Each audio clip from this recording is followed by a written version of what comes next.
बिस्मिल्लाहिर्रहमानिर्रहीम अस्सलाम वालेकुम। ज़मा नूम डॉक्टर जावेद इकबाल फारूकी दे उस्ताद Zama YouTube channel Gore health and personal development नाजरीन नन बज़ पे एच पायलोरी पे हवाले सर खबरें कोल गवाड़म। एच पायलोरी द यो बैक्टीरिया नोम दे او من ز چې کلینیک کې ګورم زما مریضانو ځان له پخپله دا ټیسټ کړي او راوړي او بیا جاړي شي ډاکټر صاحب زموږ ته خو السر دی زموږ ته خو معده کې چې دی زخم دی دا به څه کوو ځکه ډېر ورته وایم چې دا ټیسټ چې دی د دې نه دا نه ثابتېږي چې ستا معده کې زخم شته هغه نه مني هغه وایي نه زما د معده کې زخم دی او څه نور هم غلط فهمۍ دي زه به کوشش کوم چې دا ټول غلط فهمۍ ستاسو ذهن نه لرې کړم. ناظرین موږ ته پته ده چې دا بیکټیریا عموما دا بیماری چې کوم جراثیم دی عموما دوه غټ قسمونه دي څه خو ډېر قسمونه دي خو دوه عام دي چې مطلب ټول عوام ته پته ده یو وایرس دی یو بیکټیریا دی. وایرس چې دی د وایرس بیماری چې دی عام بیماری مطلب کورونا د وایرس نه بیماری جوړیږي هیپاټایټس بی هیپاټایټس سی زکام د ټول د وایرس نه پیلاوېدو والا بیماری دي. داسې بیکټیریا نه چې کوم بیماری کیږي دا نمونیا شوه ټایفایډ شو یا میادي تبه شوه یا چې کوم دی دا ټي بي شوه دا د بیکټیریا نه د پیلاوېدو بیماری دي. دې نه علاوه نور هم داسې بیماری شته لکه په سرمنه باندې چې کوم زخمونه راشي دا د بیکټیریا نه کیږي. نو ایچ پایلوري هم یو بیکټیریا ده چې هغې نه دا معدې کې جراثیم انفیکشن کیدی شي. دا ایچ پایلوري جراثیم چې دی دا انسان په خوراک په ذریعه بدن ته ځي او معده ته چې لاړ شي معده کې دی انفیکشن کولی شي یا معده کې دی اوسي.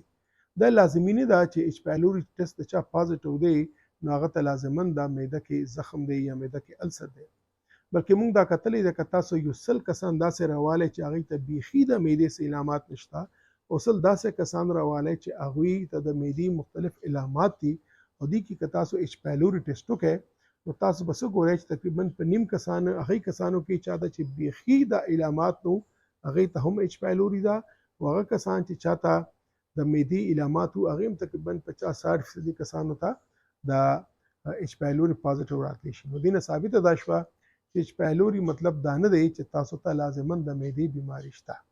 اوس راځئ چې لږ وګورو چې ایچ پایلوري بدن کې کولی څه شي. چې کله ایچ پایلوري جراثیم معدې ته لاړ شي معده کې دې اوسي او معده کې یو خو ټولو کې دا بیماري نه کوي او که بیماري کوي نو بیماري مختلف قسم کولی شي. دا صرف سوزش هم کولی شي چې هغې ته ګیسټرایټس وایي. بېشک دا معده کې السر هم جوړولی شي. دا په خوراک د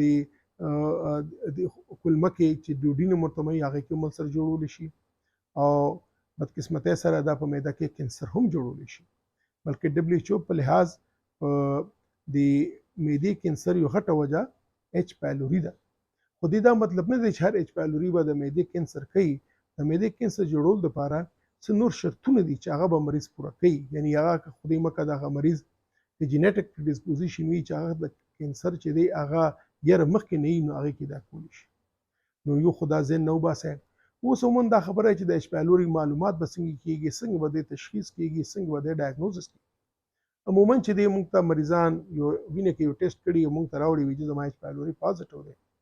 نو ایچ پایلوري چې کوم کنفرم ټیسټونه دي هغه 3 قسمه دي. یو خو دا دی چې دا ډایرکټ انډوسکوپ معده کې واچوي د معدې نه غوښه ټیشو راوالي او په لیبارټرۍ کې وګوري چې دې کې ایچ پایلوري شته او که نه. خو دا ټیسټ موږ هر چا کې نه کوو دلته کوو که کله موږ انډوسکوپي مخکې نه کړي او څه بلې وجې دپاره مو کړي نو بیا مو غوښه موالو ټیسټ کوو چې ایچ پایلوري شته که نشته او که هغې کې شک راځي چې دې کې به ایچ پایلوري وي. چې کوم عام کلینیکل ټیسټونه کېږي کنفرم کول دپاره هغه یو خو دا ټیسټ دی چې د یوریا برث ټیسټ چې هغې کې موږ پوکه ورکوو اول شربت وڅکو بیا پوکه ورکوو هغه پوکې موږ ټیسټ وکړو چې آیا دا دې کې ایچ پایلوري شته او که نه یو خو موږ دا ټیسټ کوو. دویم ټیسټ چې دی هغې سټول انټیجن کوو ایچ پایلوري سټول انټیجن موږ چیک کوو چې آیا د ایچ پایلوري چې دی دا په د سټول کې موجود دی او که موجود نه دی. نو دا دوه مین ټیسټونه دي یو یوریا برث ټیسټ دی او یو ایچ پایلوري سټول انټیجن دی چې دې کې موږ ته پته لګي چې آیا د دې ایچ پایلوري شته او که نه. دا چې وینه کې کوم د ټیسټونو کېږي په کټ باندې کېږي په علاجه باندې کېږي د دې څه قیمت نشته دی. دا که ایچ پایلوري چاته وي او د هغه علاج کمپلیټ هم شي هغې باوجود پس هم دا ټیسټونه وران راځي. نو یو خو دا خبره ده چې تاسو ټیسټ پخپله مه کوئ. دا ټیسټ چې کوي ستاسو ته به چې دی ستاسو ډاکټر کوي او هغه هم به تاسو ته یا د سټول انټیجن کوي یا به دا یوریا بلډ ټیسټ تاسو لپاره کوي. یو خو دا خبره شوه. دویم دا دی چې کله دا معلوم شي او ډاکټر د علاج کول غواړي نو هغه علاج به څنګه کیږي. هغه علاج په انټي بایوټکس او په ګولو باندې کیږي. عموما مونږه ډبل انټي بایوټک ورکو، ورسره یو پی پی آی یا پروټون پمپ انهبیټر هم ورکو. او دا علاج چې دی 10 ورځې 2 هفتې مونږ ورکو. مختلف قسم انټي بایوټک ورکو، د هغې مختلف ډوز دی، هغه دورانیه ده. خو خبر دا دی چې کله ایچ پایلوري انټي بایوټکس استعمال شي او دا ډیر افیکټیو ډیر مؤثر دوايانې دي، 90-95% کسانو کې دا ایچ پایلوري مړ کوي. او بیا که څوک ټیسټ کول غواړي چې آیا د ایچ پایلوري بدن نه وته دی که نه دی وتی، نو فورن ټیسټ نه کیږي.